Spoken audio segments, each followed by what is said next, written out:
Aujourd'hui, j'ai deux casquettes. J'ai en charge la responsabilité mondiale du digital pour Louis Vuitton. D'accord. Et je m'occupe effectivement du projet Naoless que j'ai lancé en février 2010 pour LVMH, qui reste un projet transversal groupe. La jeunesse derrière l'idée de Naoless, c'était le concept qu'on a discuté tout à l'heure d'open luxury. Donc c'était la capacité finalement d'associer les contraires, d'associer des territoires qui ne se parlaient pas, un territoire du digital qui est extrêmement ouvert, qui permet de spotter, d'identifier les meilleurs talents du digital. Et j'avais toujours eu l'idée de créer une communauté de créateurs du luxe. Et à côté, on a un monde du luxe qui est fascinant par sa qualité, son excellence, son savoir-faire, et qui pendant des années a freiné un peu avant de préempter ces nouveaux médias. Et donc la rencontre des deux pouvait générer une nouvelle émotion, une nouvelle idée. Et c'est ce qu'on a réalisé avec Naoless.com.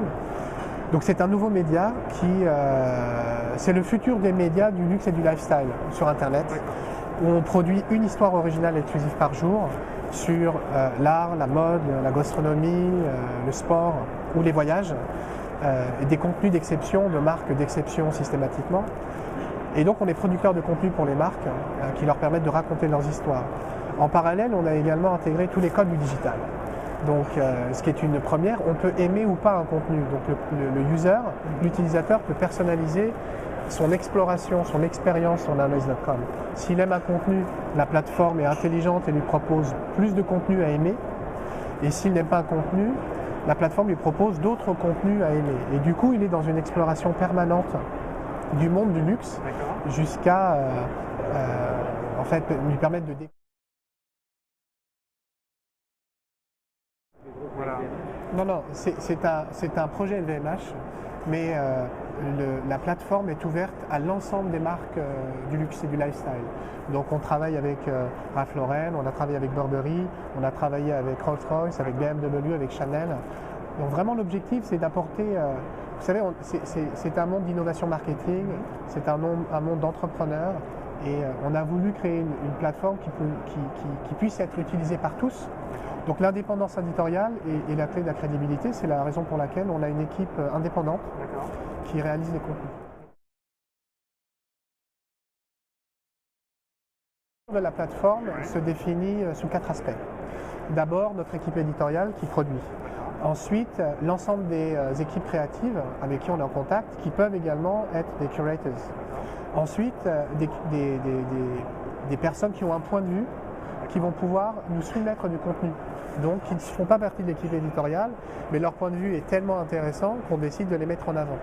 Et ensuite, il y a l'utilisateur, qu'on n'oublie pas, qui lui va également se créer son espace personnel dans lequel il va sauvegarder ses contenus et être totalement, on l'espère, étonné par nos productions. Et le logo de LVMH n'est pas présent sur les... C'est une nouvelle marque et donc on souhaite avoir une approche indépendante.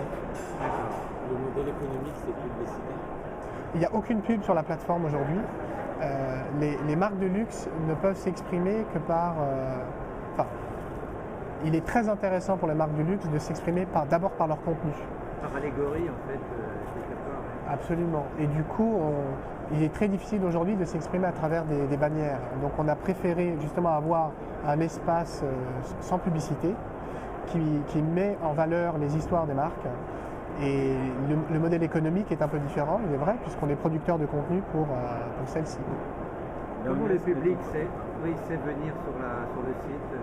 Alors, on a organisé une conférence de presse virtuelle en février 2010 avec des influenceurs du monde entier qui sont venus poser des questions, etc. pour le lancement. Et ensuite, c'est vraiment une croissance, je dirais, organique. De bouche à oreille, on n'a pas des investissements médias massifs. On utilise les plateformes sociales, Facebook et Twitter. On utilise un peu le search. Mais c'est vraiment la crédibilité de notre contenu qui génère un bouche à oreille et un intérêt. Et une émotion qui s'est dégagée du film qu'on a vu, incroyable, insupportable quasiment. Je suis très heureux qu'il ne vous ait pas laissé insensible. Mais je pense que pour le monde du luxe, exploiter leur ADN, leur histoire, leur héritage sur le digital est une source de créativité incroyable. Naonest n'étant pas brandé LVMH,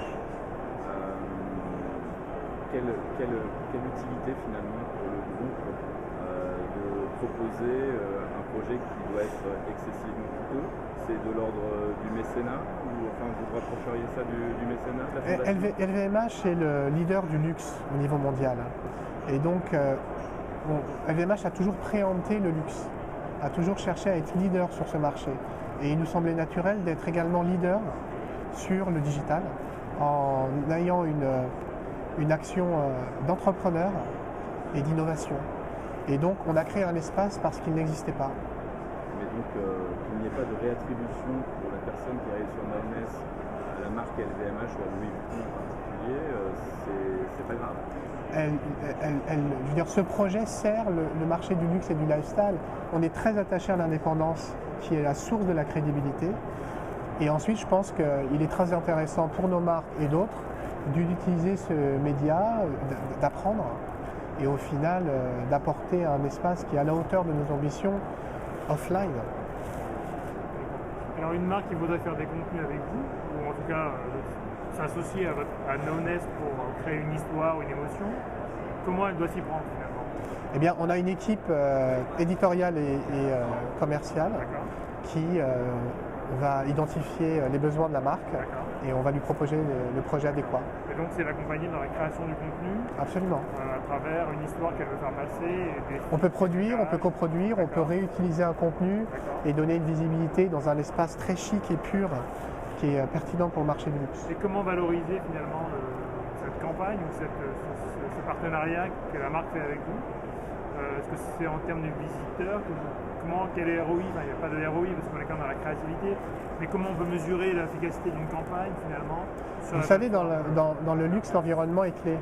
Donc le fait de mettre un contenu d'exception dans un environnement adéquat, avec une share of voice de 100%, puisque c'est l'histoire du jour, avec une cible en affinité parfaite, c'est extrêmement intéressant. Il n'y a que dans l'univers du luxe qu'on peut se payer ce luxe-là, justement. Alors, comment dire, avoir une... Moi, je dirais pas les choses comme ça. Je dirais que être entrepreneur, c'est avoir de l'audace. Donc, est-ce que avoir de l'audace, c'est un luxe? Peut-être qu'aujourd'hui, c'est le cas. Je suis entrepreneur, mais je n'ai pas les moyens de LVMH. Donc, être entrepreneur pour LVMH, c'est peut-être... C'est une start-up. Facile d'avoir de l'audace. Naonest.com est une start-up. C'est une petite équipe.